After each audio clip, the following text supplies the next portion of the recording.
Looks like. Hey, we're good. All right. Good evening and welcome to the regular meeting of the Worcester City Council scheduled for this Tuesday, September 8, 2020. It's on a Tuesday because of the Labor Day holiday. I'm sorry for the technical difficulties and why this meeting is started late. This next meeting will be on September 21st, which is a Monday, 2020, as well after 7:30 p.m. If you would, Mr. Paulo, as clerk of council, would you please call the roll? Mr. Ansel, Here. Mr. Bostancic, Here. Mr. Cavan. I had to mute him. Hold on. That's fine. I see him on there. Mr. Myers, Here. Mr. Sanders, Here. Mr. Silvestri, Here. and Ms. Warden. Okay, we have a full complement of council members, so we do have a quorum. The agenda will remain as presented. And at this time, I would ask you to stand and join the members of City Council in reciting the Pledge of Allegiance.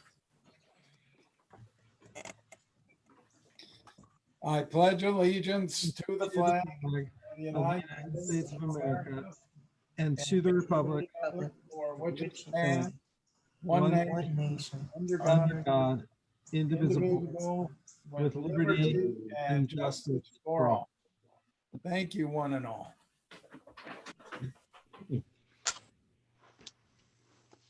I now will seek approval of the minutes of the August 17, 2020 meeting. So Scott moved, Myers, Mr. motion to Silvestri. approve. Silvestri moved. Approved. Is the second one? Okay, hey, Mark, you, for whatever reason, I've got two of you and I'm getting feedback somehow. So I don't know if you have the YouTube video on too, or something's going on. So if you've got two different meetings playing on two different computers or something like that, take it down to one because I'm getting feedback. I caught the Silvestri as who made the motion, but I didn't catch who seconded it. Yeah, either did I. Scott Myers. Okay. All right. So seconded by Mr. Myers. All in favor of approving the August 17, 2020 minutes, please say aye. Aye. Aye. Those opposed say nay. And the minutes of August 17, 2020 are approved. Well, welcome, Mayor. Glad that you're with us, and sorry about the delay there, but we should have a good meeting and we look forward to hearing what you had to say. Hope you had a good Labor Day weekend. I know I did. Well, thank you, President Bitendek. Yes, it was wonderful. Nice to have an extra day just to decompress a little after this crazy spring and summer. So, well, I've just got a few things to report to City Council tonight. I'm going to start with some good news. What I'm seeing and what we're hearing here at the city level is our community is starting to work its way back towards normal. We think that things are starting to finally settle down a little bit, and things are trying to resume where we would normally be at this time. Many of our manufacturers are hiring, so jobs are available out there. In fact, a good number of jobs. So if anyone is hurting or in need of work, they are available. The restaurants and stores appear to be more stable at this point, and some doing fairly well, actually. And the stores seem well stocked with few shortages like we had experienced early on in the virus. So that's good. The virus is still here, though, with Wayne County going to a level 3 designation, meaning there's a very high exposure and spread in our county. It looks like that is attributed to one spot or one entity which the paper reported was the Wayne County Care Center with an outbreak of 71 positive cases. And so that appears to be the hot spot, and the rest of the county still seems to be going okay with things. In fact, Worcester Community Hospital is having just very few numbers of people presenting or in the hospital. So those numbers are all charting in a very normal fashion at this point. School activities have restarted in our community, and things appear to be going well so far. College of Worcester and OSU ATI campuses are open or in the process of reopening. Welcome back to them, and so far so good. The designated outdoor refreshment area that council approved at our last meeting is moving forward. We've gotten authorization from the state to allow that district to be formed. And so it should be ready to enjoy within the next few weeks. We have to get some signage up and get all of the cups and the rules out to everybody. We met with the new Salvation Army majors, Tim and Constance Higgins. We welcome them to Worcester and look forward to their input, ideas, and assistance in our community. I think they will work very diligently to help Worcester become a better community. So we look forward to working with them. The Wayne County Junior Fair will be happening starting this weekend. We celebrate this tradition and wish them well and getting some normalcy back in that direction. I know it's not going to be our normal type of fair, but at least the kids are going to be able to achieve what they set out many months ago. We take some time to welcome Margot Braille to the meeting. Margot has been a part of our Worcester Growth Corporation, acting as president for many, many years. So Margot, thank you so much for being here and being with us tonight. She is going to help give her perspective on economic development for Worcester and especially on Ordinance 2020-30, which is in front of City Council tonight. So with that, we're here to answer and help answer any questions that council might have at tonight's meeting, and we will be here to support you through this meeting. And with that, I'll turn it back over to you, President Buitendijk. Thank you, Mayor Brenneman. And I see Mr. Cavan has joined us in terms of his picture. So nice to have you at least in pixel form. Thank you. Thank you very much. That's I had so many screens turned on, I had to turn them all off because I kept trying to load. So anyway. Well, we're glad to see you, if not in person, but at least, you know, on camera. So Thank you. we don't have any petitions. Mr. Scavelli, how about communications from the public? As of now, we've only had one question so far, and that was based off of the mayor's comments just recently. It is Hans, and Hans doesn't have a last name listed here, but I think he wanted to know if we knew the exact COVID numbers that had the county declared a red county, is I think what he wants to know. I told him we'd probably need to refer him to the health department for that. Is that, unless anyone has that on top of their head, I'll just make sure he knows that. Yeah, the county health department has those numbers, but also the Ohio Department of Health has those numbers, and he could log on to either a situation. Okay, I will make sure he knows. He probably heard it on video, but if not, I'll type and tell him to. All right. Thank you, Mr. Scavelli. That brings us to committee reports. I don't think we've had a committee meeting, but we do have a public hearing on the annexation of Oak Hill property, which is going to be led by Mr. Sanders.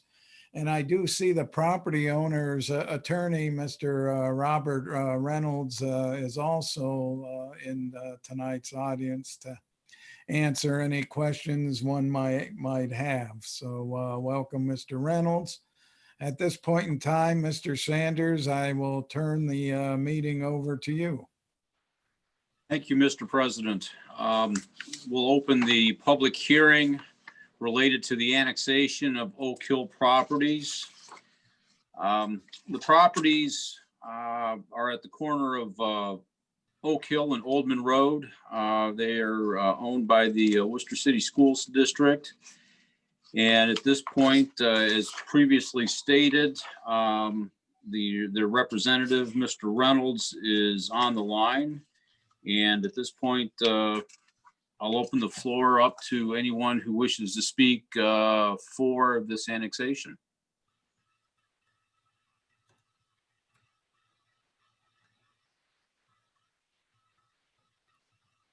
Mr. Bidendyke, if please counsel, my name's Bob Reynolds, 441 West Liberty Street.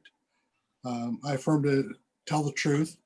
I am the agent for the petitioners here, and although the bulk of the property is owned by the Worcester City School District, there are 2 tracts in here that are owned by the city of Worcester as well, and that's the actual roadway on Oldman Road, which is also part of the annexation.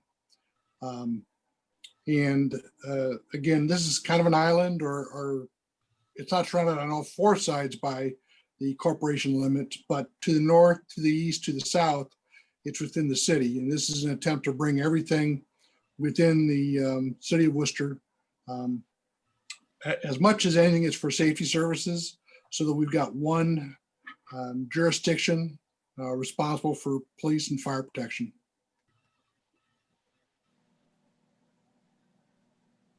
Is there anyone else that wishes to speak for this annexation? Is there anyone to speak against this annexation? With that, we will close our public hearing and thank you all for attending. Thank you, Mr. Sanders. We'll consider that the public hearing on the annexation of the Oak Hill property has been had, and I appreciate you handling that matter. That brings us to unfinished business, item 6 on the agenda. We have a second reading of ordinance number 2020-30. It will be presented by Ms. Warden. But if you would, Mr. Paulo, would you please read the title? Amended ordinance number 2020-30 and an emergency. Ms. Warden, the floor is yours. President Bidendyke. Okay, so earlier this year, the city purchased approximately 140 acres of land known as 5L Farms, located just north of Daisy Way between Melrose Drive and Gyers Chapel Road. 4 additional parcels comprising 5.64 acres located within the boundaries of the 5L Farm are now available for purchase. The property contains 2 residential homes and a large garage, and the owners approached the city wishing to sell following the acquisition of 5L Farms. Cost for these parcels is $285,000. And recently the city's finance director, Andre Dordia, recommended that we use the balance of the city's Economic Development Capital Improvements Fund, which totals $19,186.53 toward this purchase. Just a little background for those of you who don't know, this fund was established in 1999 when Newell bought Rubbermaid and was financed from revenue through one-time parachute payments from the Rubbermaid executives, which was also earmarked for economic development purposes. So the remaining balance due after the $19,000 and change will be roughly $266,000, which would then be paid through the city's capital improvements fund. And if anyone has any questions about that, I'm sure Mr. Dordia would love to explain further. Separate from this legislation, the city is seeking matching funding for this purchase through the Ohio Site Inventory Program and Jobs Ohio. If approved, the city could potentially secure up to $71,250, which is a 25% match to assist with acquisition, and up to an additional $30,000 or 50% match toward any demolition costs. By purchasing and later dismantling or leveling these 4 parcels, the total developable site area will increase to 150 acres, and that's from the 140 that we stand at right now. And it will also resolve a potential land use conflict, thus greatly enhancing the marketability of the already attractive Ohio Worcester Innovation Site. The site was recently designated a Northeast Ohio Right Site by Team NEO and is being actively marketed by Jobs Ohio and the Wayne Economic Development Council.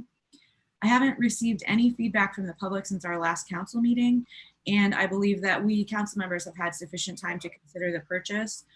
So tonight I move that ordinance 2020-30 be placed on third and final reading. Second. Thank you. Mute. Motion to suspend the rules by Ms. Warden and seconded by Mr. Cavan. Mr. Paulo, would you please call the roll on the motion to suspend the rules? Ansel, Yes.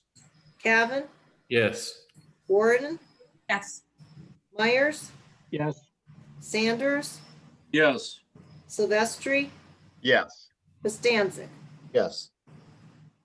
Okay, the rules are suspended. I turn to you again, Ms. Warden. Thank you. And President Beitendijk, perhaps you can enlighten me. Is this an appropriate time to invite Ms. Braille to speak on behalf of this purchase, or should we wait until after a motion to adopt has been made? I think a motion to adopt should be made and then we'll have discussion. Okay, I move to adopt. Motion to adopt by Ms. Warden. Is there a second? I'll second. Bill. Seconded by Mr. Bastancik. You're right in front of me. I'm looking to the periphery. So a motion to adopt and by Ms. Warden, second by Mr. Bastancik. At this time, we'll have discussion and you can invite whoever you want to speak at this point in time, Ms. Warden. Thank you. Ms. Braille, thank you for coming this evening. And if you would like to speak on this ordinance, we would love to hear from you. Oh, we can't hear you though.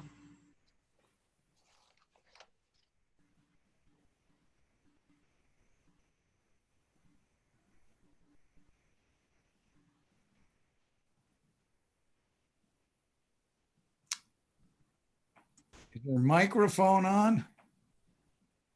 It looks like she's not muted. It's not muted. No, but I'm wondering if her head mic is on. Maybe the cord came unplugged from the device. I hate that when that happens to me.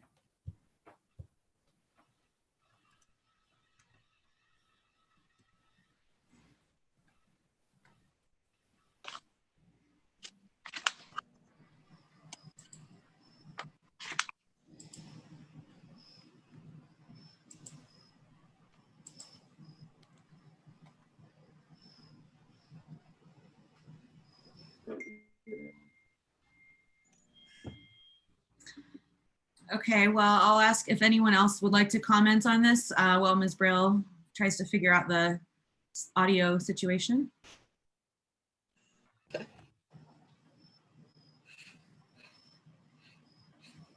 From my end is staff. I figured I'd just give a quick update. We were again in communication with this site and Team Neo as of yesterday. And so they are still open with the opportunity for that Ohio Site Inventory Program to prioritize the site. And again, this is a project that is moving to the very top of the state's pile, so to speak, which is a good opportunity for us, placing us in a primary position, especially for our Northeastern Ohio region. So that's been very good news to hear from them. We're very thankful for their partnership and hopeful that with their efforts, especially now that they're investing in international marketing, that we can continue to attract those national and international pursuits.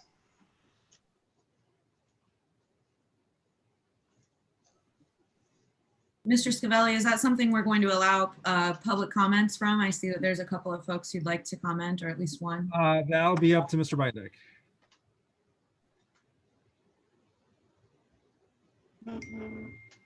You're muted, Mike. I'll leave it to you, Ms. Warden, seeing that we had the communications from public and no one sought to speak, but I'll leave it to you. We did have, I will tell you, Mr. Beitendijk, right after we moved on, we did have a bunch of things pop in.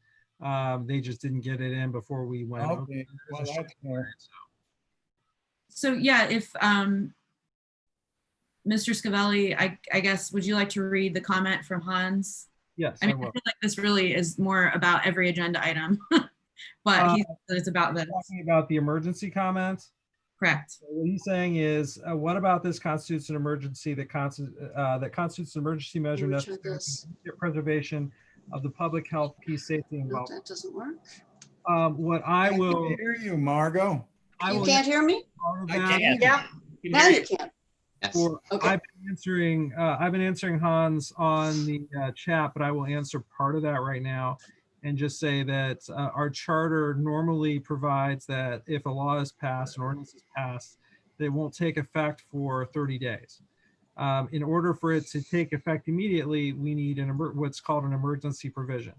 A lot of times that causes confusion because everyone says, why isn't it an emergency? It doesn't sound like an emergency. You're just buying whatever, salt for next year or something. But a lot of times we need to move on the things that we are passing, including this particular provision, because we're talking about the purchase of real estate. And if that doesn't close, the sale could, the other side could pull out. We just need to conclude that sale as quickly as possible. So in this case, that's really why we're doing it. So everyone knows, one of the proposed charter revisions that's going to be on the ballot in November is actually to change the name from emergency to for immediate enactment, which causes less confusion because everyone will understand what that means rather than always saying something is an emergency, which people tend not to understand. Thank you for your explanation, Mr. Scavelli. And before we get to you, Ms. Braille, I'm glad that your audio is working now.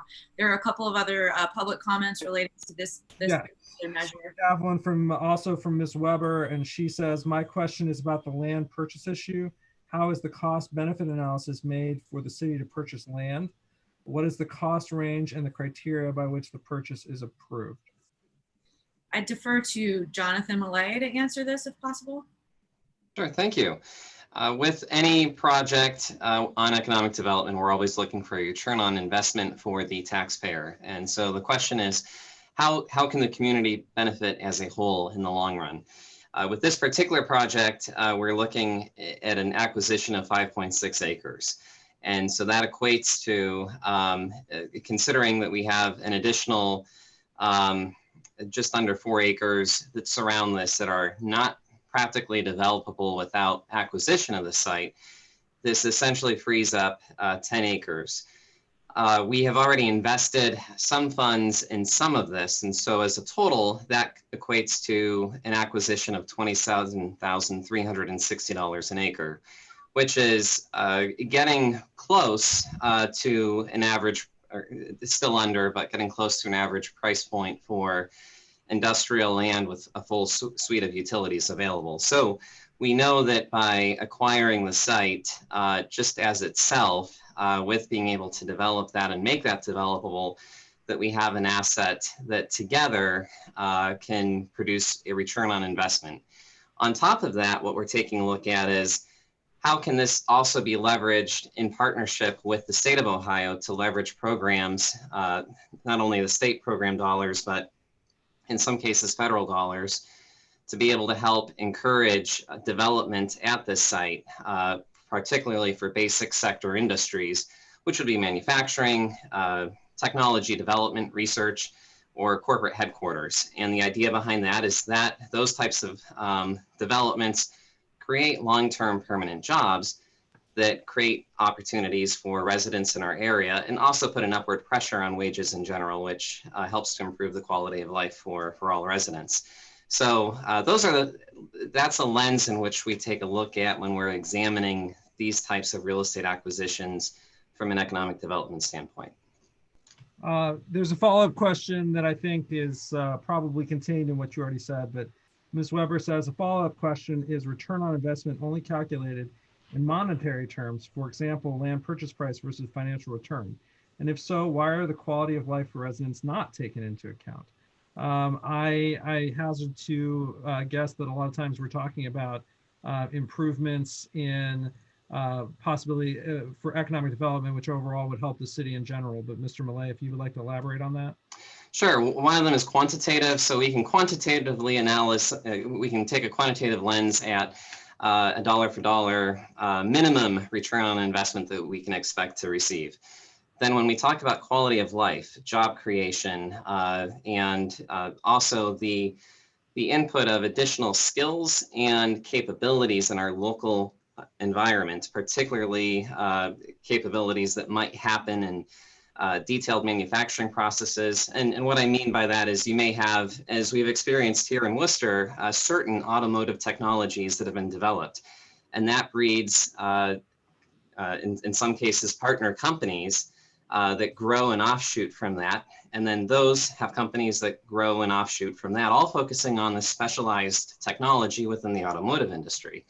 And so that similarly plays out in the food industry and so forth.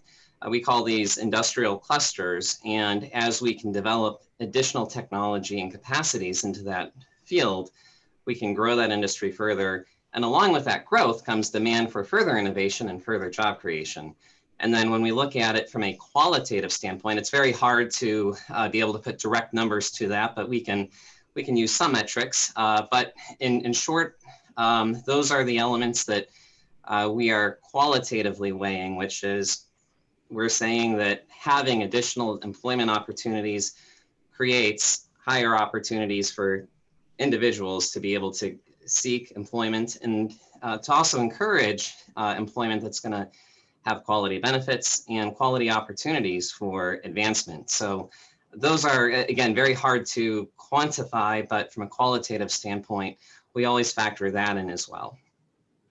Thank you, Jonathan. Ms. Braille, if you'd like to weigh in now. Thank you very much. Again, thank you all for letting me speak a few moments. And it's very pleasant to get to see all of our bosses in one picture, more or less. You know, Worcester Growth is a creation of statute, and we work to serve the city council. And we hope what we do is intended to save you all some time and effort from what you already have committed so much to the city. And we're appreciative of it. And we're there just to do what we can to help. I think we're all very excited about the potential to add this little square to complete the 5L farm. I commend council for being farsighted. It seems hard to believe, but the first large parcel council bought was in the late 80s, and it was the farm that's out where Tech 4 is now. And it cost $400,000, and we thought the world was going to come to an end about it. And it has turned out to be a wonderful purchase, a place where we could, the city could concentrate expensive needed infrastructure for industry and also work on expanding the roads and services and so forth. And while it is hard to see any of our farmland go away, we're also in a world right now where we have many neighbors and friends who are having to sell all their cows. So we have to be realistic about the kinds of jobs that are available. And I really encourage council to continue its forward thinking, and I'm most appreciative of your efforts. If there's anything I can answer, I'd be delighted to. Thank you. If there's nothing else.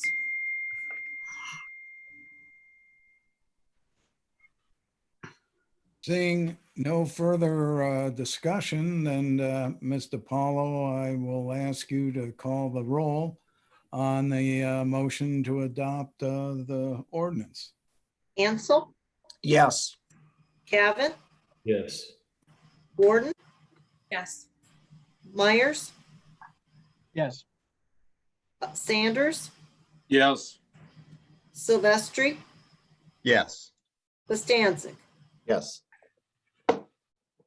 Ordinance number 2020-30 passes, and I want to thank Ms. Braille for being so eloquent, and you are always so gracious with regard to understanding the role of the Growth Corp, and from someone who appreciates the law and whose purpose it's for. I really find that refreshing. But what would I expect from a lawyer of your caliber? I would expect nothing less.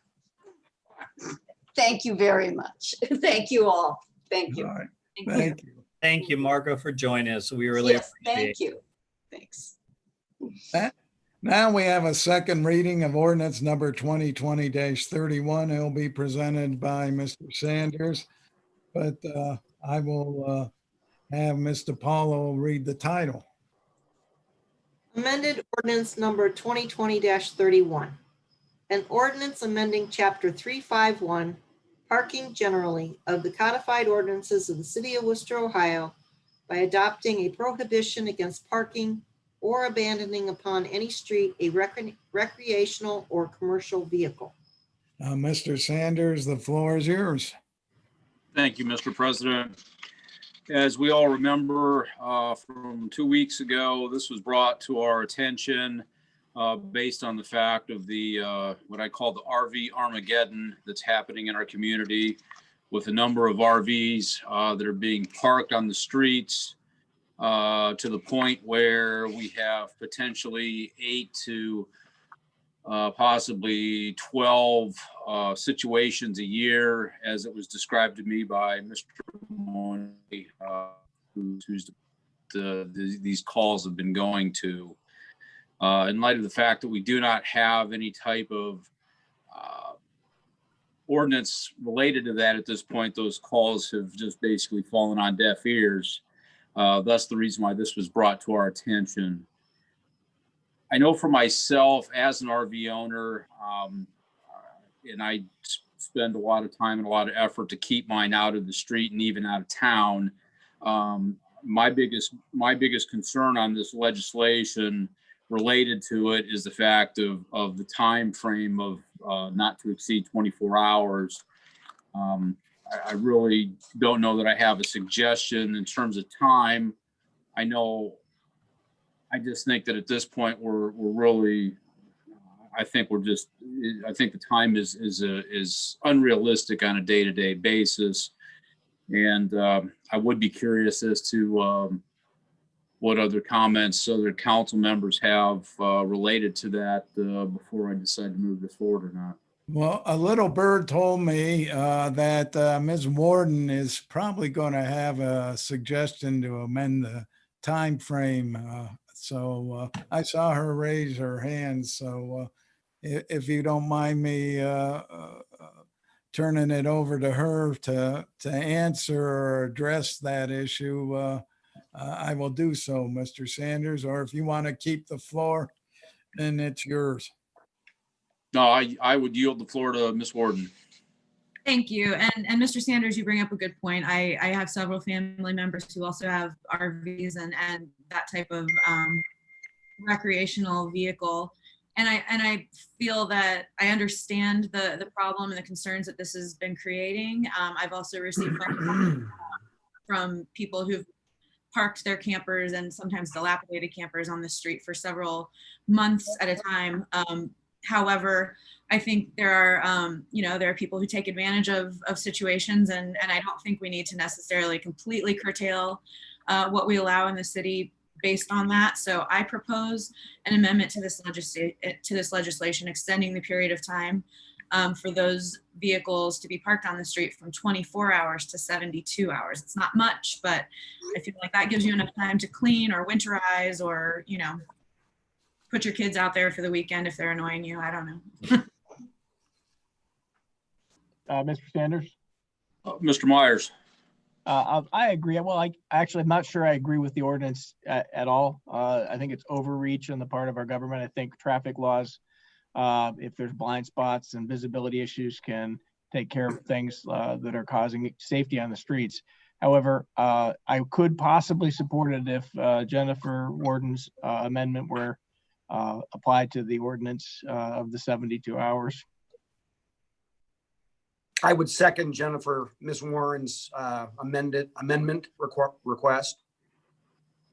Before we get too far into this, there's a question that I have for Mr. Scavelli. Is the way the legislation currently is reading, it's saying not to exceed a certain number of hours, and it's a combination of both a recreational or commercial vehicle on any other street or highway is prohibited under this section. So at this point, then we're also keeping in mind, if we change this time frame based on the current verbiage, we are also then going to change the time frame for any type of commercial vehicle. So the question then lends itself, do we want to do that, or do we want to leave that at 24 hours? Which then at that point then means that this is going to have to go through some type of change and draft before we can look at it again. So Am I if you look correct? at the legislation, it defines the type of vehicles that we're talking about. So this would apply to all of them. So you would have to decide if you want that to apply for 72 hours, you would want that to be 24. The main thing that we're talking about here is a safety issue. It doesn't have to do so much with aesthetics or what type of vehicle we're talking about. So what it really becomes is, do you think that it's safe to have this large of a vehicle in the street for more than 24 hours or 72 hours or whatever it is? Also, one of the reasons that we're extending it for RVs, and that would probably go for boats too, is because we're looking for time for them to load their vehicles. That may not apply to some of the other vehicles. So I would say if you want to get that deep into the amendment, we probably want to close this again, do an amendment and come back. But if we just wanted to change the hours, we could probably do it now. May I weigh in? I think we have a city ordinance that says that a vehicle shall not be parked on a city street for more than 24 hours. So I don't know how we, address that ordinance. Plus, I know, I think Miss Warden, if my little bird was accurate, or maybe he determined that under the, with regard to on someone's property, the zoning code calls for 72 hours. So it seems like we have, no matter what we do, we're in conflict with either the zoning code or at least, but if we make it 72 hours on the street, then I think we're in conflict with our parking ordinance. Right. Perhaps, hi, Mr. Sanders, Scott Myers. Yes. Yeah, that was one of the things that came up in this, that you're also not allowed to park your own RV in your own driveway.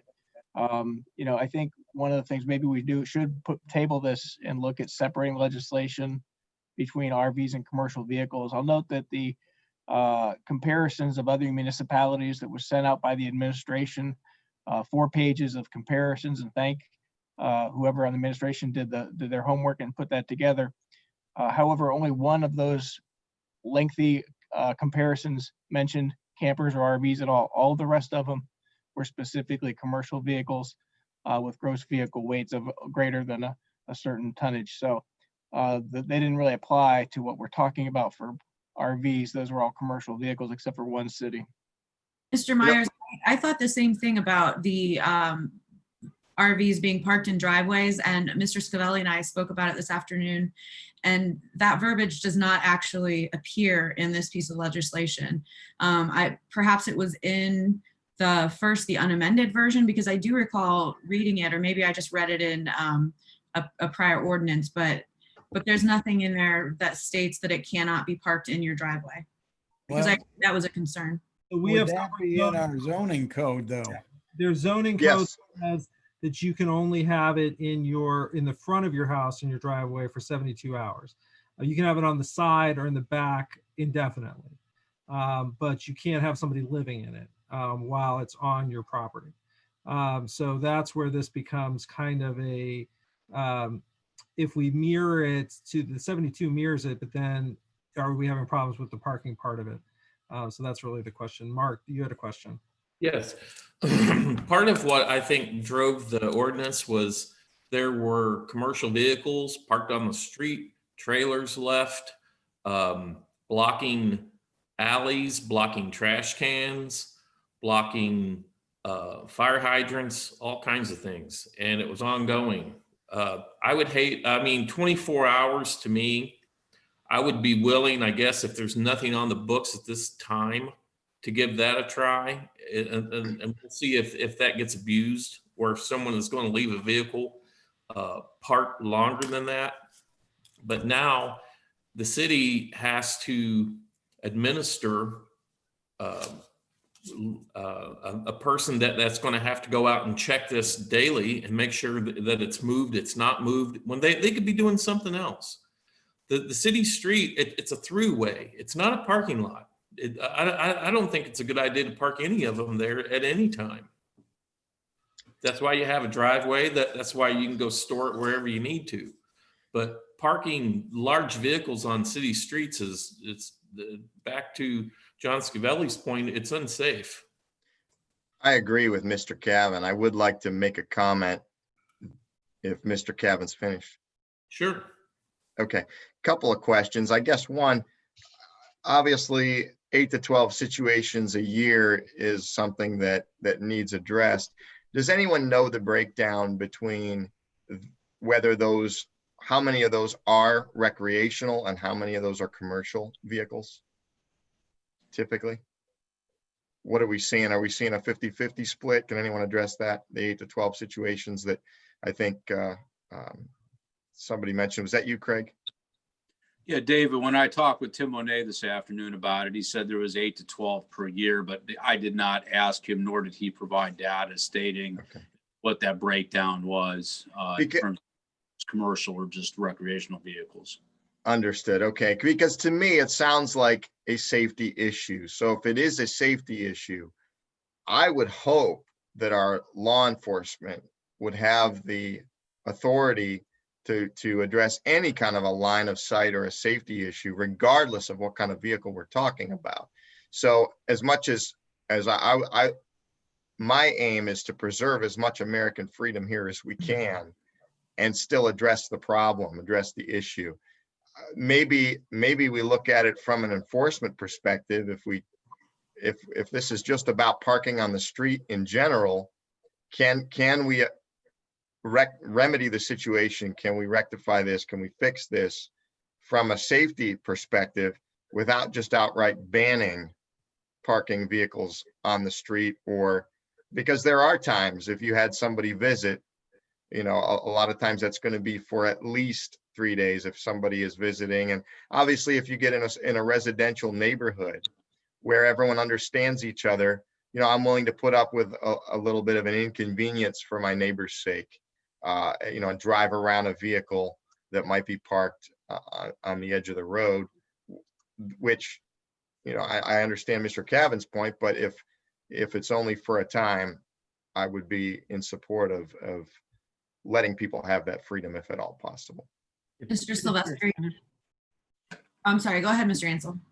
Yes, from my perspective, very limited Class 7 and Class 8 truck parking is in the roadway. You just don't see it other than pickup and deliveries. Professional trucking companies and drivers have drop lots to drop their commercial vehicle off at. They pick their car up, they go home. So it's a non-issue in terms of commercial heavy-duty trucks sitting on the curbside. Secondly, from my perspective, I do see people in RVs visit residents in Worcester, and they pull the RV into the parking lot, and they'll spend their weekend there in the parking lot, not on the roadway, in their driveway, and they leave after the weekend. But I've not seen RVs, large RVs or campers parked in the roadway. So the 8 to 12 issues that we have annually is certainly manageable, and it kind of then creates, if they are on the roadway and not in their driveway or parking their commercial vehicle in an outlot somewhere, it's a not issue that we're having a lot of dialogue. And I'm comfortable with moving that to 24 hours if they're in the roadway, because if you're parking a commercial vehicle in the roadway, it's going to be an obstruction. And if you're parking a large RV or camper on the curbside, it's going to be an obstruction, period, end of story. So let's just keep this kind of unemotional and clean. And you can't park something big on the curbside. It just creates a major safety issue. Now, if someone wants to put it in their driveway for the weekend and not a week and they're not living out of it, they're very, visiting their relatives, that's another issue, and that's discretionary. And we have that, you've all seen that in your neighborhoods, I'm sure. Somebody comes up to visit from South Carolina, they park their RV because they don't want to inconvenience their host, and they leave after a day or two. So it's kind of common sense. I mean, you try to govern everything by laws and ordinances, and that's good, but sometimes we just have to use good old common sense. Thank you. All right, well, for the sake of brevity, I think I'll just motion to suspend the rules of council and place ordinance 2020-31 on third and final reading as submitted. Second.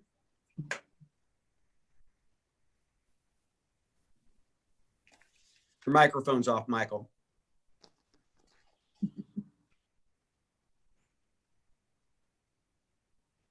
I was trying to look up the parking ordinance. Obviously, if we have a parking ordinance that says a vehicle can't be parked more than 24 hours, it kind of makes the issue moot. So Well, I don't know that it does. Here's why, and I'm sorry for interrupting you, President Beitendijk, but what it does is, so if it's 24 in our ordinance, the difference is this still would require them to park it only in front of their own residence, which was something that was requested by the police department, specifically because we didn't want people in RVs to be able to move to a different place. Right now, you're there for 24 hours. And you're parking, all you have to do is make sure you move your car every 24 hours. And we didn't want that to be the case with RVs because the only reason to even grant the 24 hours was to allow them to load. That was the whole purpose behind it, was to keep it only in front of your own residence. Mr. Sanders? Yes. I talked with a number of RV owners, one in particular who's actually currently on our hospital board, used to live in the city of Worcester, had an RV on Saunders. His point was that typically 24 hours isn't enough if you're getting ready to go to a trip. He stored his RV out of town in a facility in Dalton in a closed garage. So he would maybe go get it on a Thursday after work, bring it to his residence, maybe he would park it on the street or in his driveway. But they were planning to leave then, we're going to load it on Friday. Of course, he went to work on Friday. Maybe load it Friday night and leave Saturday morning for a trip. That doesn't, you're not allowed to do that with the 24-hour thing. So you'd have to, you're going to be burdening people with having to take additional time off work, perhaps to go get it if it were stored out of town, as you're suggesting they should be stored somewhere else. So his suggestion was to, if you gave a little more time to accommodate people who have jobs, and who do store their RVs out, not on the street, not in their driveway, but in an off-site location, they do have to go get them and then have time to get them prepped and packed to go. And 24 hours is not enough time. Gavin? I would make the point once again, it's not a parking lot, it's a street. It's a through street. Cars have to go around them. It's not a parking lot. Thank you. Mr. Sanders? Yes. I just wanted to also echo what Councilman Myers had said. I think allowing the 72 hours is a good compromise.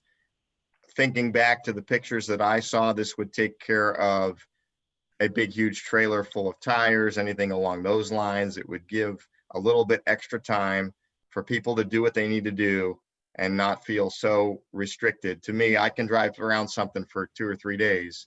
But after that, it becomes a real, a continued nuisance. So I would be in favor of the amendment, and I would support the 72-hour extension. Well, my suggestion would be that we go ahead and we do just move this and have it be on third reading because there are some questions. I would like to make sure that I address those for everyone before we move forward. I've attempted to do that now, and I am not finding what has been suggested. However, I will be able to do that fully by the next meeting. So I would suggest just keeping it on or moving it on to third and final reading for next meeting.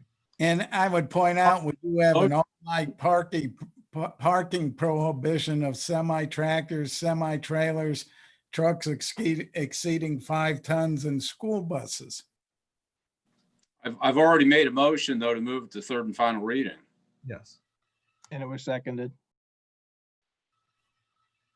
So we should probably go ahead and vote on that then. All right, Can I make one more comment, please, Mr. President? sure. Parking, to Mr. Meyer's comments and Councilman Silvestri's, parking your RV in your driveway along the side of your house for 48 hours to load it up to make a trip. That's one scenario. I tried to make myself clear. Having that out in the roadway, to Mr. Cavan, Councilman Cavan's comment, in the road would be a hazard, a liability. It's not about that individual who owns the camper, brings it there on a Friday, packs it Friday night, finishes it on Saturday, and then departs on their trip.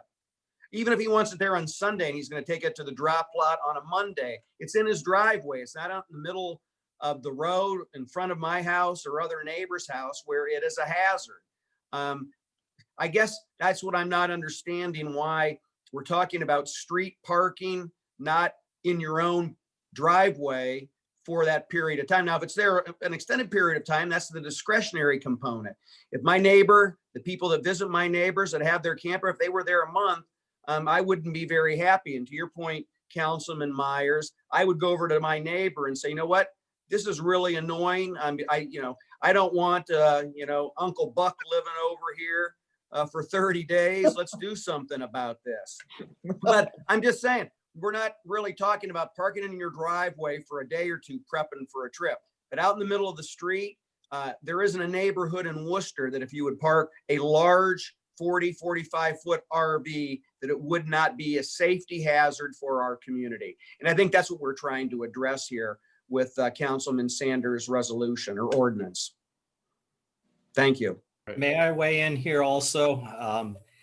I agree completely with you, Mr. Ansel, on that, but the idea of an 18-wheeler semi truck parked on the street in a neighborhood is a true situation. It's happening in my neighborhood up on Hamilton. And they park that 18-wheeler, not every single night, but it's there at least 1 or 2 nights a week up on that area. So to me, that is definitely not something we should have on our residential streets.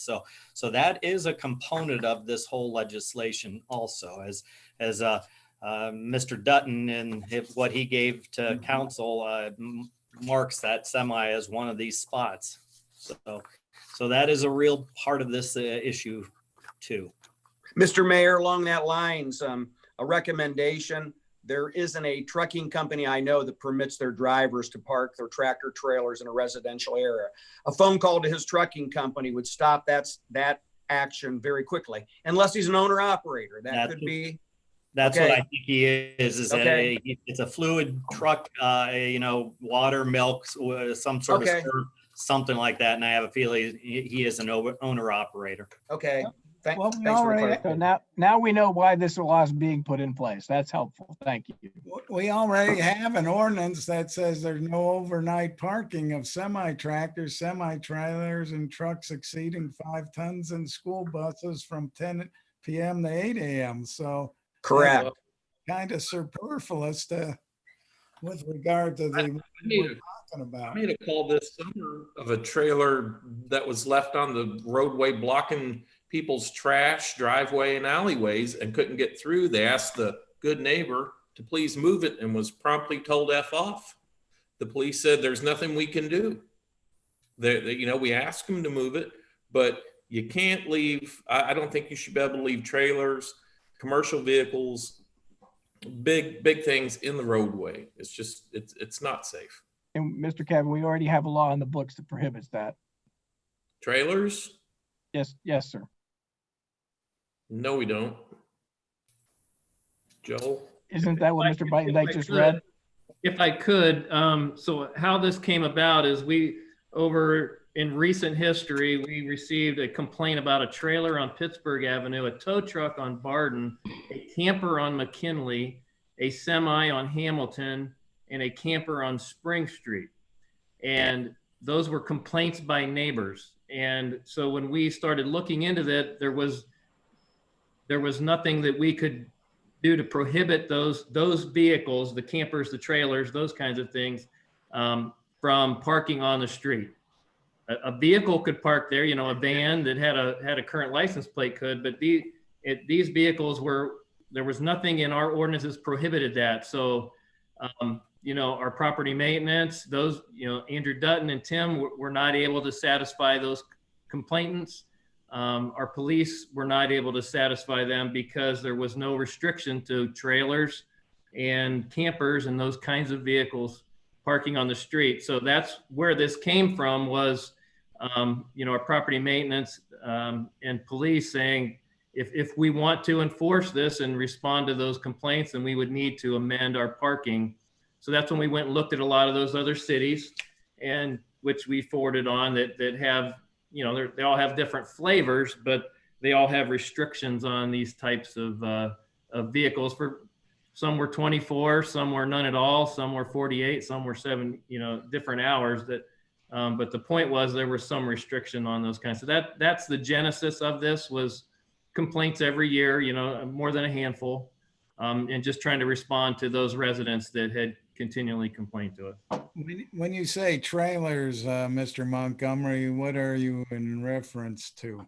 So for example, I think there was a picture sent to you that was a trailer loaded up with a bunch of stuff on it. It had some furniture and other items on there. So a trailer you would hook up to, you know, a truck or something to pull behind. It just, Well, maybe we should just amend 351.16 with regard to some of those issues rather than what we're trying to do now.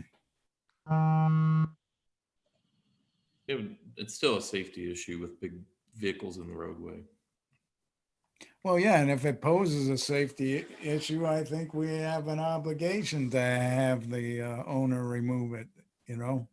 But as it is now, they can't park them overnight. And maybe we need to add a few more items to that ordinance. And then we can work on the RVs separately. As Joel mentioned, this is something that bubbled up through our system here in the administrative structure. And so the police said that they cannot enforce the laws against these issues. And that's why between our planning department with Andrew Dutton and the police involved, that's where this came from. Now, if there are questions or issues, then my recommendation is to keep this in either a tabled form or to see if the motion by Mr. Sanders and seconded by Mr. Myers would consider being withdrawn and leave it to go to third reading next time. And we will make sure we have the police and the planners that recommended this forward come on with us and is in the meeting and explain why they were bringing this forward, and the laws that already apply, as you state, Mr. Beitendijk, that must have some sort of a caveat in there that doesn't allow us to take the law and use it for these situations. I agree, Mr. Mayor. I think we just need to, I don't think we're going to solve this issue tonight, and a couple more weeks to think about and to talk to other people. And like you said, perhaps next week, have some of the law enforcement along on here would be a good idea. But earlier I thought I might support a 72-hour extension as a compromise. But the more I think about it, the more I've heard, I kind of more agree with Mr. Cavan, as that the streets are for transportation. They're not for parking. They're for moving vehicles. And sometimes the more time you give somebody, the more they take advantage of it. I've seen it in my street. I had a guy out on my street since I've been here a couple of years, leave a trailer out there every night. And it tends to come to the point where some people just take advantage of the situation. And if it is a hazard, this will, there won't be any guessing whether it's a hazard or not. We just say you just can't do it. And we'll have the enforcement capability to say so. And, but I would agree. I think we need a couple, it seems like everybody needs a couple more weeks on this. Well, I would implore everyone to look at 3351.16 and see if that can't be tweaked to address some of these issues. And then the RV becomes a second issue. Because you can obviously add more things that are listed, and maybe you want to change the time from 8 p.m. to 6 a.m. instead of 10 p.m. to 8 a.m. No overnight parking.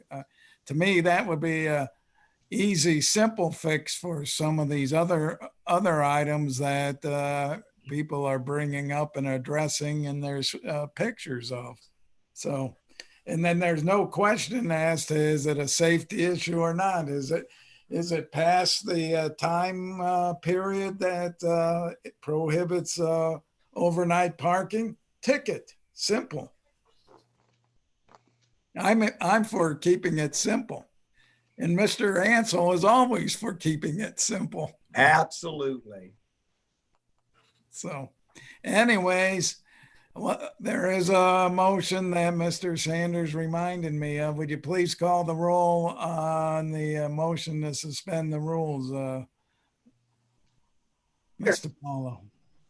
Cavan, Yes. Warden, Yes. Mike, No. Sanders, Yes. Silvestri, No, no, no, Bostancic, No, and Ansel. No. Okay, we got 4 no's and 3 yeses. Well, we'll consider it to have had its second reading, and maybe we get out the red pen and make some changes to this one, and maybe make some changes to the one that's already on the books, which is always the easiest fix to begin with. And the other one is I think the RV issue, although part of the issue is we do have a zoning ordinance that, with regard to in front or the driveway, of 72 hours. So I don't know if something can be worked out with regard to that. So interesting discussion. I appreciate it. That brings us to the second reading of ordinance number 2020-32. It's also will be presented by Mr. Sanders, but before that, would you please read the title, Mr. Paulo?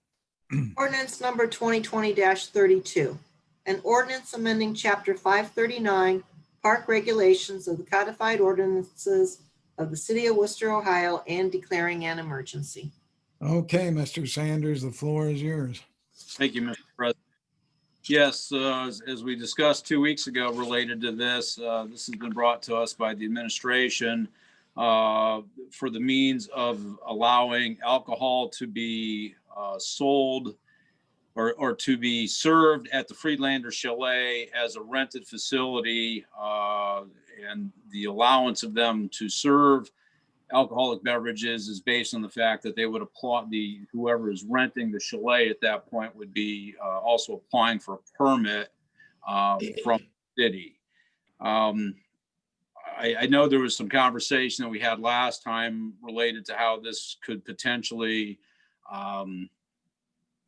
affect other for-profit businesses that offer this type of service. And at this point, I would motion to suspend the rules of council and place ordinance 2020-32 on third and final reading. Second. You're muted, Mike.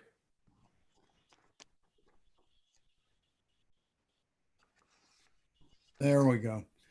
All right, motion to suspend the rules by Mr. Sanders. Is there a second? A second. Yeah, Second, Ms. Warden. Ms. Warden. Would you please call the roll on the motion to suspend the rules, Mr. Paulo?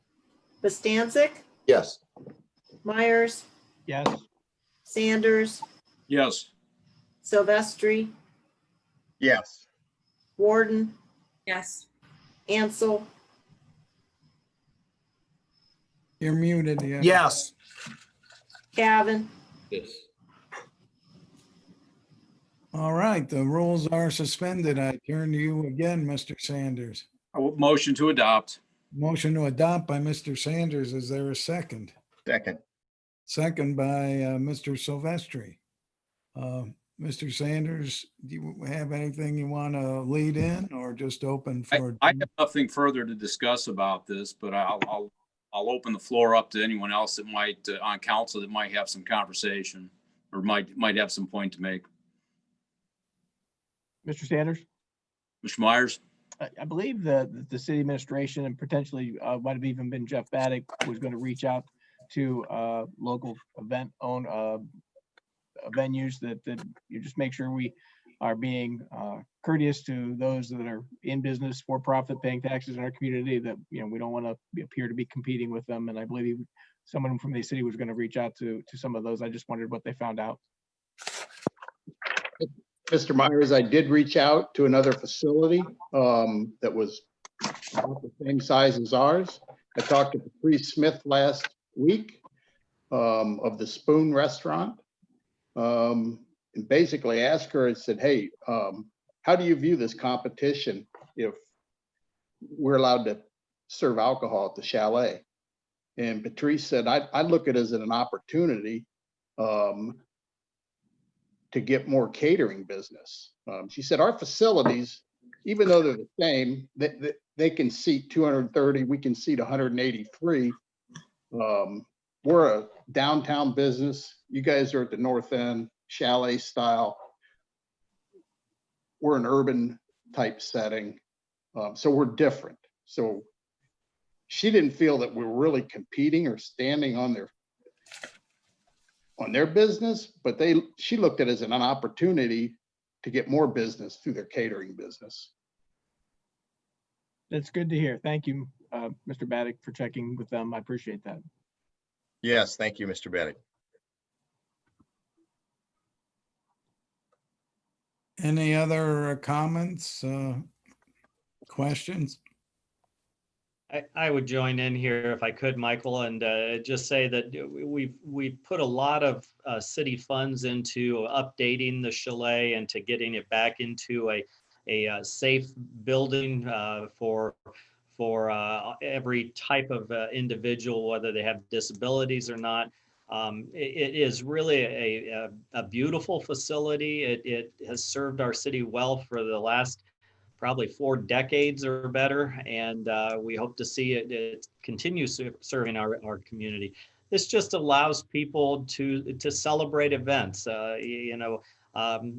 weddings particular. You can't even have a champagne toast in there right now because it's not allowed under the laws. So we expect it to be utilized in a safe manner, and some of the rules that you have seen, would call for having someone from the city organization be on site to monitor and to solve problems if they do occur, and calling the police in a situation that something gets out of hand is definitely one of the answers to a problem there. But we really don't foresee that as what this facility would gender. And we think it will really help keep that rented and in good shape. So, thank you. Just a thought, when people are getting the materials in anticipation renting it, it'd be nice to maybe to have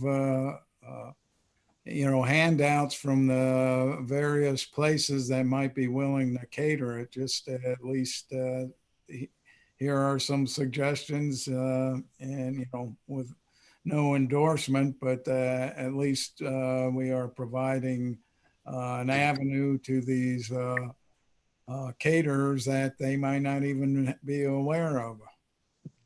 Absolutely, and we will definitely put together a list of those so that it would be handy. The Brenneman family had a family reunion out there before the COVID stuff, and we carried in our own food and did it that way, which many other organizations have done.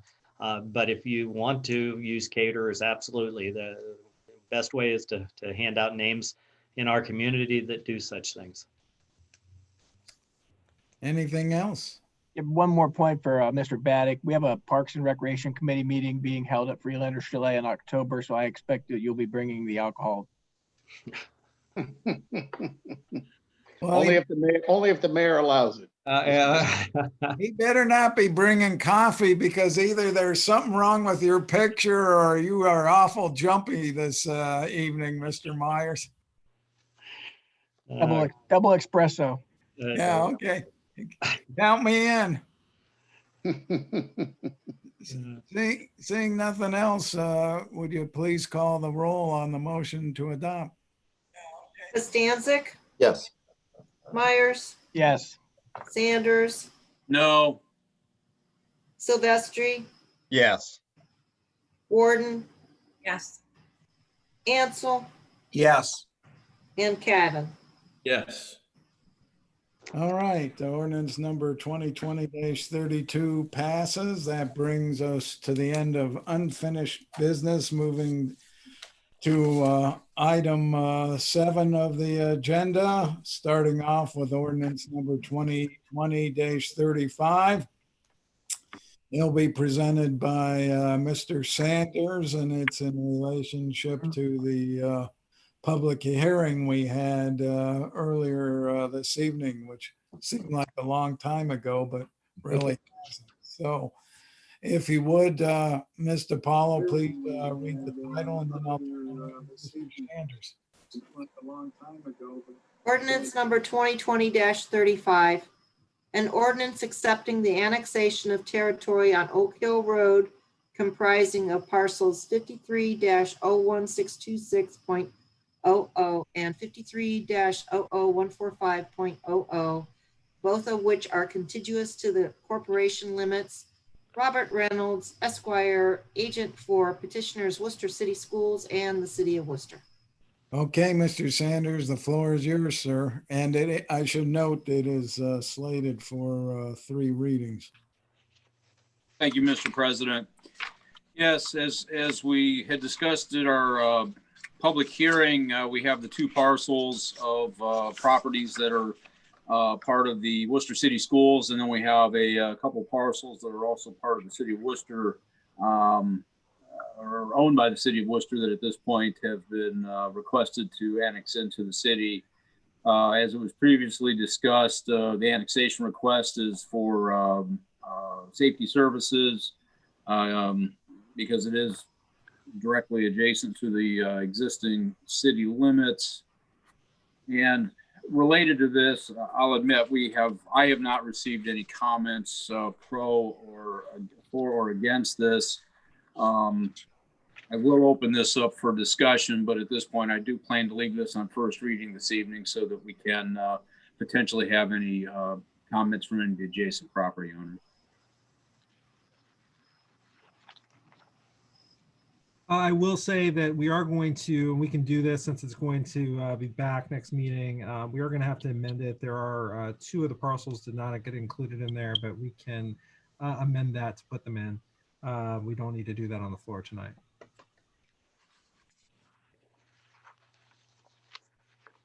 Right, well, if none of the other council members have any comments on this, then Mr. Beitnick, I guess we'll say this has had its first reading.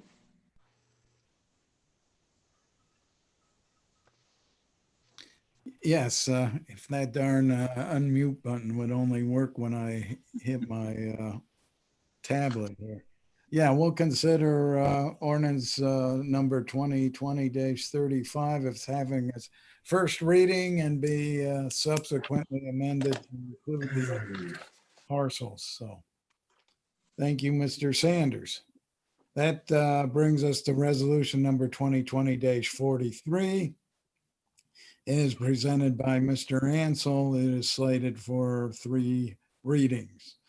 Mr. Paulo, would you please read that resolution title? Resolution number 2020-43, a resolution accepting the amounts and rates as determined by the Budget Commission and authorizing the necessary tax levies and certifying them to the county auditor. Okay, Mr. Ansel, the floor is yours. Yes, this is the annual process that we go through. The first piece of legislation is a projection. Then we confirm that projection through the Budget Commission of Wayne County, and they certify our property tax approved rates for 2021.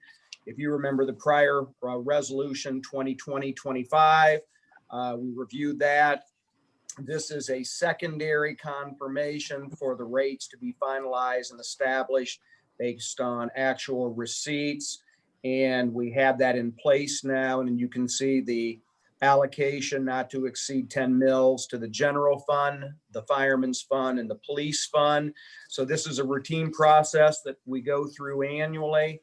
And that being noted, Mr. Dordia would want to comment on this. We do this annually, the projections and the confirmation and certification. So we're ready to accept that. Resolution 2020-43. Seeing no questions or any comments from Andrea, I'm ready to move this to third and final reading this evening. Okay, a motion to suspend the rules by Mr. Ansel. Is there a second? Second. Is that Mr. Sanders I heard? It was Sanders, yeah. Before I saw Mr. Sylvester's hand. So, okay. Seconded by Mr. Sanders. Would you please call the roll on the motion to suspend the rules? Sanders, Yes. Silvestri, Yes. Warden, Yes. Ansel, Yes. Cavan, Yes. Bastancik, Yes. Myers. Yes. Mr. Ansel, now that the rules have been suspended, do you have another motion for us? Yes, motion to adopt, Mr. President. Motion to adopt by Mr. Ansel. Is there a second? Second, Scott Myers. Second by Mr. Myers. Further discussion. This is a routine piece of legislation, as Mr. Ansel has pointed out, and there's very little we can do if we disagree with it. Isn't that true, Mr. Gordia? You can just shake your head. Okay, seeing no further discussion, Mr. Paulo, would you please call the roll on the motion to adopt? Sanders, Yes. Silvestri, Yes. Warden. Warden, I didn't hear you. Yes. Okay. Ansel, Yes. Cavan, Yes. Bastancik, Yes. and Myers. Yes. Okay, resolution number 2020-43 passes. Now we get to turn our attention to resolution number 2020-44, or what I call potential new toy for Mr. Denning. It will be presented by Mr. Silvestri. It is budgeted. So before we get to you, Mr. Silvestri, I will once again ask Mr. Paulo to please read the title. Resolution number 2020-44, a resolution authorizing the Director of Administration to purchase an articulating loader and declaring an emergency. Mr. Silvestri, the floor is yours. Thank you, Mr. President. Yes, the citizens of Worcester this evening will actually be the real beneficiaries from this quote toy, but the real user is going to be our utilities division, specifically our distribution, collection, and meters segment of that, and it's Nathan Coy. But if Kurt Denning ever needed it, I'm sure Mr. Coy would allow him to borrow it from his department. So that being said, what we want to do is acquire a used 2015 model Caterpillar 926M. It's an articulating loader. It has 2,700 hours on it currently. I just want to just say hats off and give credit where credit is due to Mr. Coy, because he saw this was a need before we entered this whole COVID crisis. And so he looked at renting it for two reasons. One, to save a big cost up front, and two, to decide if this was the actual piece of equipment and unit that we wanted to acquire long term. So I thought that was great foresight. We were able to rent it for $4,000 a month for 4 months.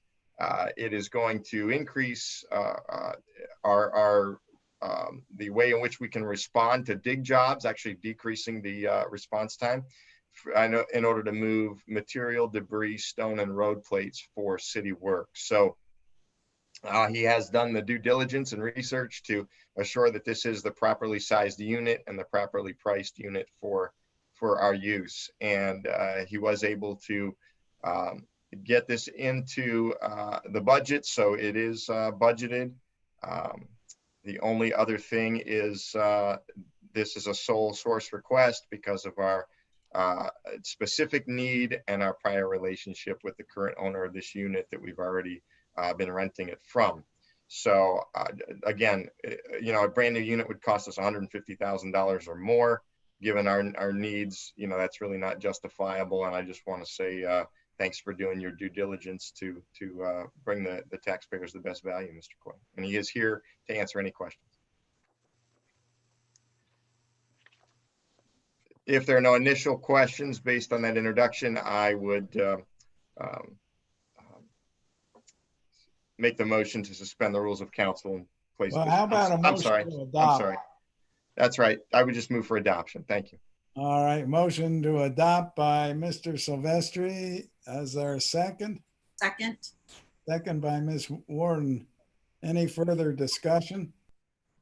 I think Mr. Coy ought to at least speak at the council meeting, not just nod his head. Oh, don't worry, Mr. President. He will get at least one more chance. Be happy to. Yeah. So who's going to get to drive it? Not me. I'm not allowed to play with these big toys. That's not my specialty. So we'll save that for the true professionals in the department. Well, at least you're honest there. You do a great job in front of the camera, whether it be on a council meeting night, Mr. Coy, or making introductory videos about the city services you help to provide. So thank you. My pleasure indeed. Thank you. Well, seeing no one has anything else to say, would you please call the roll on the motion to adopt? Silvestri, Yes. Warden, Yes. Ansel, John, I'm sorry, yes. Cavan, Yes. Bostancic, Yes. Myers, Yes. Sanders. Yes. Okay, resolution number 2020-44 passes. That brings us to resolution number 2020-45, which is also going to be presented by Mr. Silvestri, and it is also budgeted. Before I get back to you, Mr. Silvestri, I'll ask Mr. Paulo to please read the title of the resolution. Resolution number 2020-45. A resolution authorizing the Director of Administration to purchase pressed polymer for waste treatment and declaring an emergency. Okay, Mr. Silvestri, the floor is yours, sir.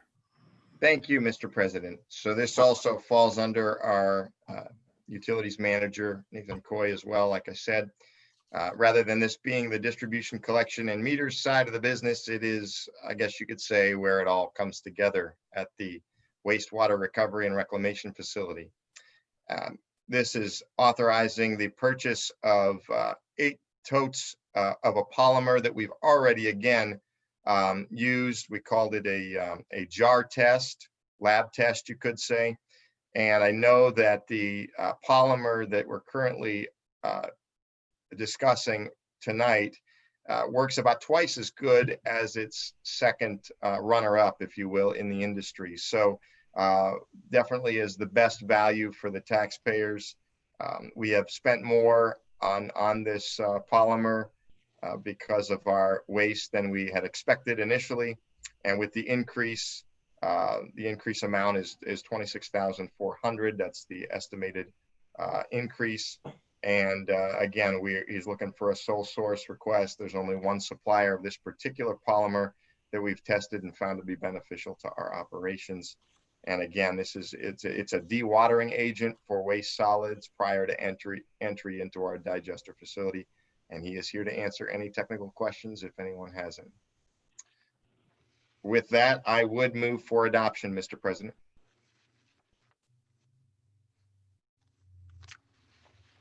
I'll second.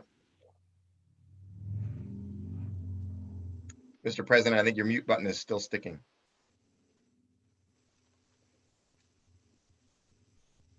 There, this works really well about the third time.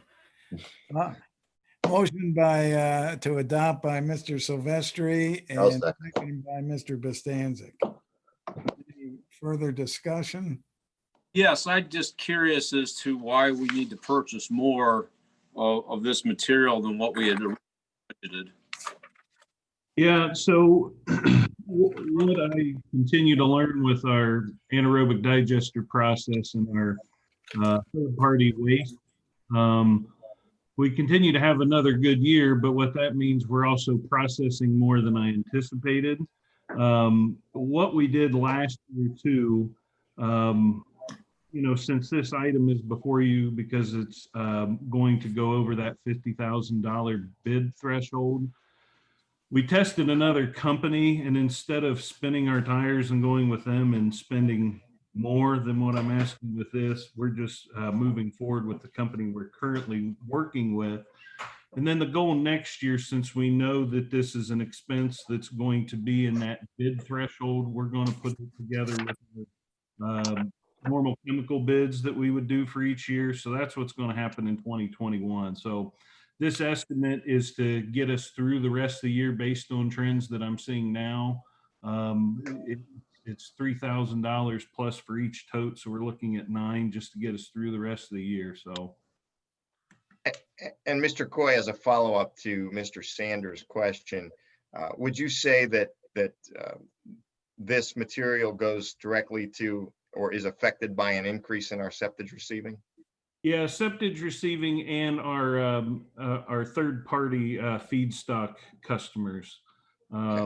We're again posting numbers better. We're trending more than what we did last year. So, for additional treatment that we take on with this, there's also that increased cost. And so I was hopeful with our trends last year that we would not go over this $50,000 mark. So now that we are here, this will be something that we do moving forward. But we do receive revenue when we receive that, correct? Yeah, that's correct. Yeah. And that's the offset, the more revenue that we can gain in producing some energy there is that offset cost of treating it additionally and dewatering and then taking it to land application sites. So all told, though, the process is a net gain. Would you say that? Yeah. And our whole goal with the system, and actually I appreciate you mentioning that, one of my goals before the end of this year is to actually develop a business plan for the ADS system, along with some goals and set points and how we kind of look to meet those into the future. And part of our work on this is, we want to be revenue neutral. We want that balance to what we would have spent in electricity, offset our operational costs. Mm-hmm. Great, thank you. As a follow-up question, then when we go to the storage tank, is that going to change how this chemical is going to get used versus the open lagoons? No, it won't.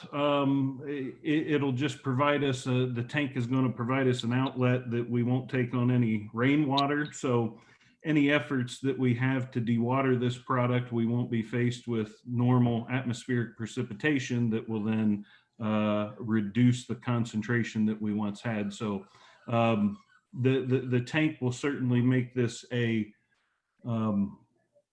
I guess, a more streamlined process as it relates to our dewatering abilities. Thank you. Yes, Andre. Well, I just wanted to let everyone know that through 8 months of this year, we've received $253,000 in septic receiving revenues, and in the feedstock side, we've received $378,000. So I believe my head math would say that's about $631,000 in those two combined. And I assume our costs for that are less than that. You are correct. So instead of neutral revenue, actually we're making money, which is what we want to do. Right. That is significant, Andre. Thank you for that. That was $631,000. And I just want to underscore that Andre did appear to do that in his head. So thank you. Anything else? Seeing none, would you please, Ms. DiPaolo, call the roll on the motion to adopt? Gordon, Yes. Ansel, Yes. Cavan, Yes. Bostancic, Yes. Myers, Yes. Sanders, Yes. and Silvestri. Yes. Okay, resolution number 2020-45 passes. And thank you, Mr. Coe. And that leads to our penultimate piece of legislation, resolution number 2020-46. It'll be presented by Mr. Bostancic. It is budgeted, won't require 3 readings, but does require Ms. DiPaolo to read the title. Resolution number 2020-46. A resolution authorizing the Director of Administration to expend funds for the repair and resurfacing of asphalt surfaces at Freelander Park and declaring an emergency. Mr. Bostancic, the floor is yours, sir. Thank you. As Mr. Paul just mentioned, the parking lots, the main parking lot in front of the Freelander Chalet has been, has pretty much reached its end of its useful life. It's been continually being repaired and resurfaced in spots, as well as now the trees that have gotten there quite large, and the roots are actually causing parts of this parking lot to buckle. And at the same time, this piece of legislation will also resurface the remaining parking areas next to the Birthday House Pavilion and the softball fields, and as well as the drive to the House Pavilion will also be resurfaced. This is a project is $150,000, and I'm told that it's going to take about 750 tons of asphalt to complete this. I have been told that the new trees that do get put into the new parking lot, I should say the parking islands in the main parking lot will also be taken out and redone, and new trees will also be planted, and it'll be a different species, a type of species that will not have roots, hopefully, that will rise to the surface and buckle the parking lot again. But this is a budgeted item. PPM will be doing the resurfacing project, so there's no need to have any bids. And I would leave it to and see if there's any questions. Kurt's here if there are. Mr. Denning, I'm just curious, will this paving, the repaving or resurfacing be done in coordination with the replacement and burial of the power lines, which we approved earlier this year, or has that already been completed? No, that project hasn't started yet, but yeah, we'll make sure that we don't do any work that will be digging into the pavement, the new pavement. So yeah, that underground work will be completed before we pave any of the drives. The main parking lot, there is no underground in there, so we'll be okay with that. But there are a couple crossings going down towards the pond. Thank you. Mm-hmm. If there are I'm How sorry. long do you expect the parking area to go before it needs to be repaired again? Oh, I would say at least 15 years, President Bite and Dyke, maybe even 20 if we keep seal coating it, every 5 years or 4 years or so, we should get a good life out of that. Well, so it should look real nice, and hopefully our rental of the chalet also increases there.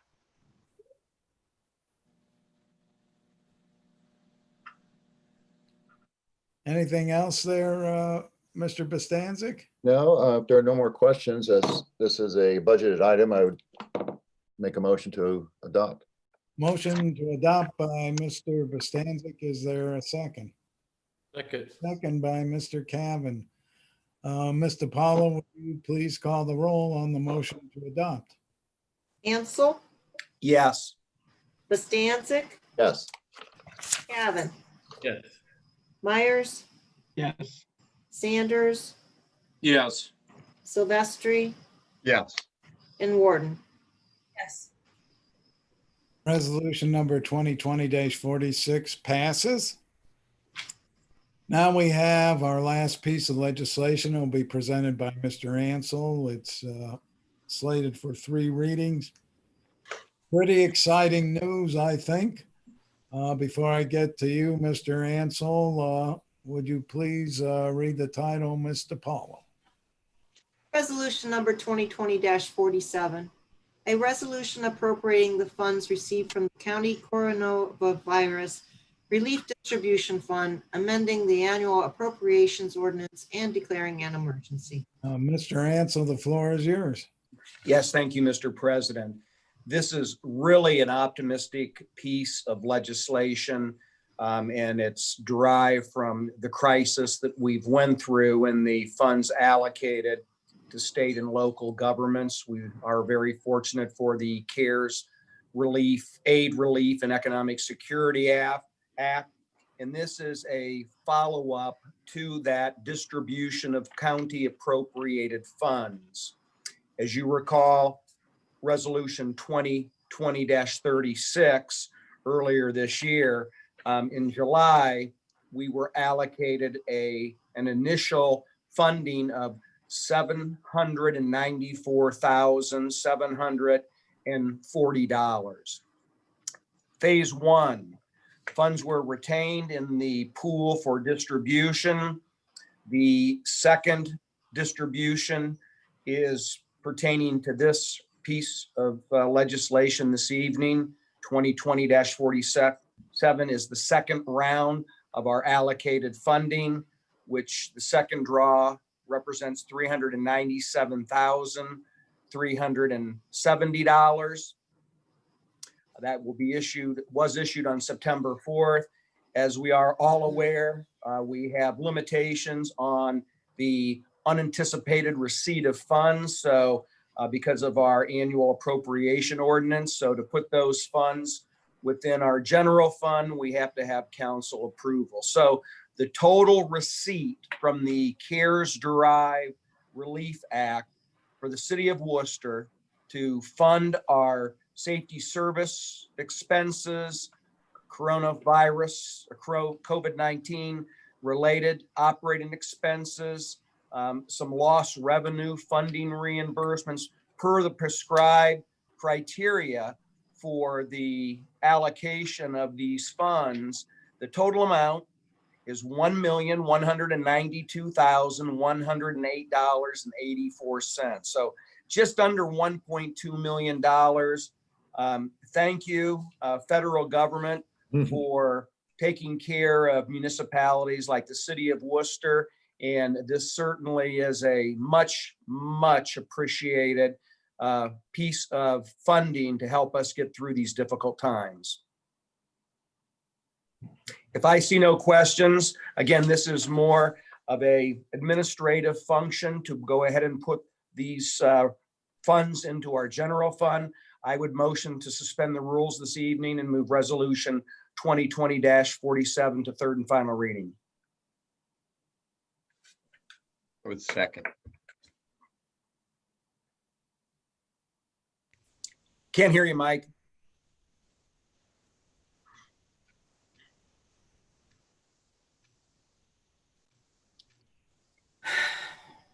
Mr. President?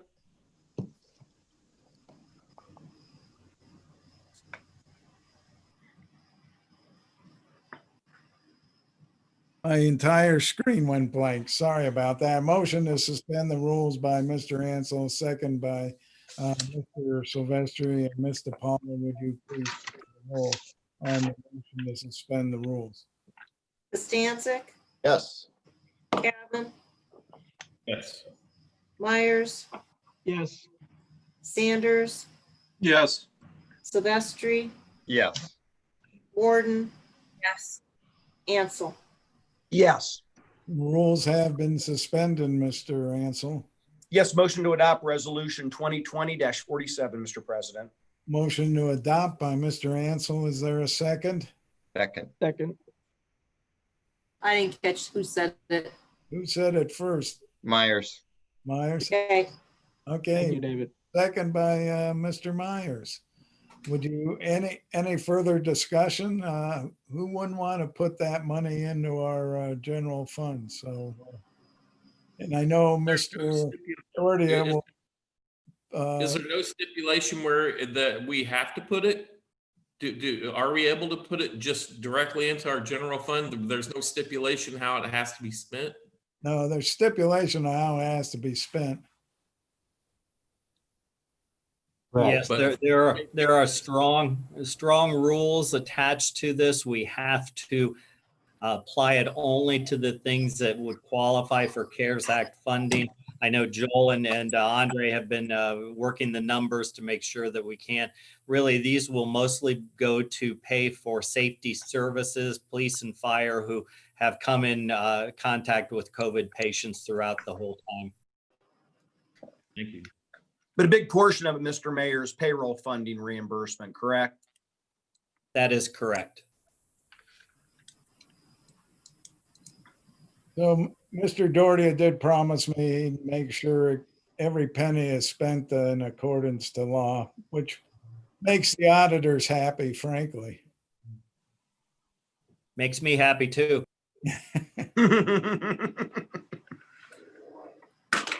Anything further? Nothing. Mr. Paulo, would you please call the roll on the motion to adopt? Bastancik, Yes. Cavan, Yes. Myers, Yes. Sanders, Yes. Silvestri, Yes. Warden, Yes. Ansel. Yes. Resolution number 2020-47 passes.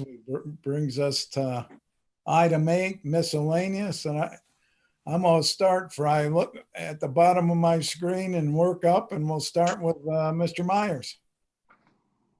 Thank you, President Biden Dyke. On my screen, I'm immediately to your left, so I guess it just depends on the screens. But just wanted to thank everybody for their hard work and persevering through some of these issues this evening, and appreciated everybody's comments and being thoughtful consideration of some of these issues that we're dealing with. So I want to thank all in the administration as well for the support of the documents they provided. Thank you. Thank you, Mr. Myers. Mr. Sanders. Thank you, Mr. President.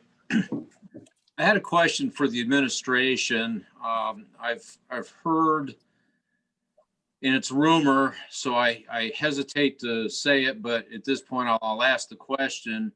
I've heard that there's a potential, some type of funding or something related to homeless and those in our community. But I've heard that at this point it hasn't been brought to council because the feeling from the administration is that it wouldn't get approved. And I'm just curious if there's really anything in the works, or is this just smoke and mirrors? There's nothing in the works to my knowledge, Mr. Sanders. We do have continual conversations about the homeless situation and the vagrancy situation in our town. I know one of the latest conversations has been about the Trinity Church and the unsightliness around the church from the homeless camped out there. But we've had conversations about the one house that we own, the property down beside the community center, that the house is really in good shape. And whereas the other houses were not, and we tore those down and made a level site for the potential expansion of the community center someday down the road. But nothing has been come up with, no avenue has been determined on how to move forward.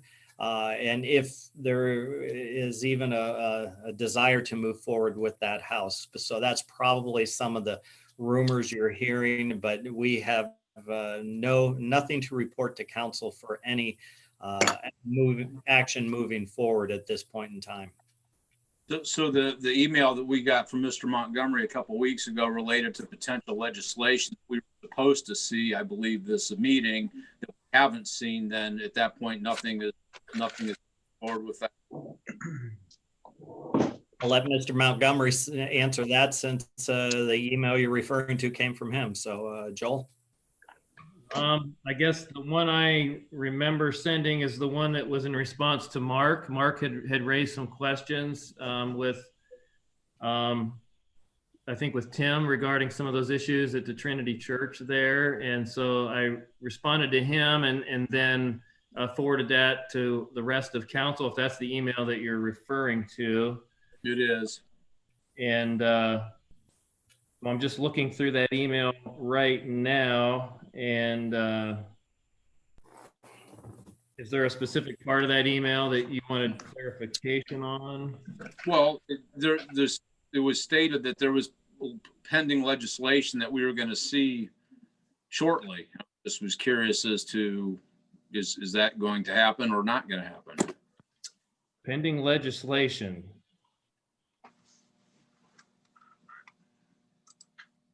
I'm not finding that. If you could, maybe I'm just missing it here. If you could, we did have legislation that came through a while back for the funding of the living room or the day center. That's already passed. So pass that this summer. Right. So I'm not familiar with any upcoming legislation. Craig, do you know more about what well, that's fine. Be outside of just homelessness? As Bob said, there was a group that was loosely associated with the Housing Coalition that, made, I think, one inquiry about that house that Bob mentioned that we own, and that wasn't with us. I think that was with Housing Coalition itself and possibly Tim, who's from the city, who's on that. And my understanding is he told him, well, you need to detail what exactly you would be proposing to us before we can even make any kind of response to that. And my understanding was we have not received a response to that request of a detailed plan for what they might be thinking there. Assuming some kind of homeless shelter or service or something like that, but nobody has gotten back to us with any details of what they would be requesting. So we don't really have anything to present at this point. Okay. Well, very good. Thank you, then. Mr. Montgomery, I will point out we've just purchased an additional log cabin and a house out by the 5L farm that we could use. We did do that. Hopefully we will have other uses for that property in the very near future. So the homeless is not an issue for the city then? Not for 150 acres of land, no. That'd be a lot of room. They could spread out, Bob. They could socially distance. They could socially distance. But you had your day in the sun for miscellaneous. In fact, I gave you the first word. So I'm now going to turn to Mr. Silvestri. Thank you, Mr. Beitendijk, President Beitendijk. Nothing to add this evening. A lot of good discussion. Thanks. Ms. Warden. I have one brief thing, and that is you mentioned a little birdie earlier tonight. Well, another little birdie mentioned that it might be your birthday coming up here soon, Mr. President. So I know it's a little bit early, but I'd like to wish you a happy birthday. Well, bless your heart. You're right. And, you know, as I measure it every year, I still have some of my hair and all of my teeth, so I can't complain. Happy birthday. Thank you very much. Happy birthday, Mr. President. Happy birthday. Happy birthday, Mr. President. Birthday. Appreciate it, one and all. Mr. Cavan. Oh, I just, I had missed last meeting. I had an out of town thing with my grandson.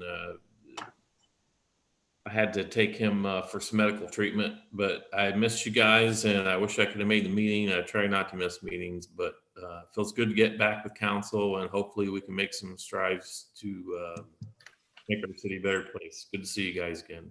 Thank you. Speaking of strides, I hope your little buddy is making strides towards recovery. Yeah, he's a quick rebounder, that dude. Yeah. Good. I'm so happy to hear. Thank you. Mr. Bostancic. Nothing further at this time. Thank you.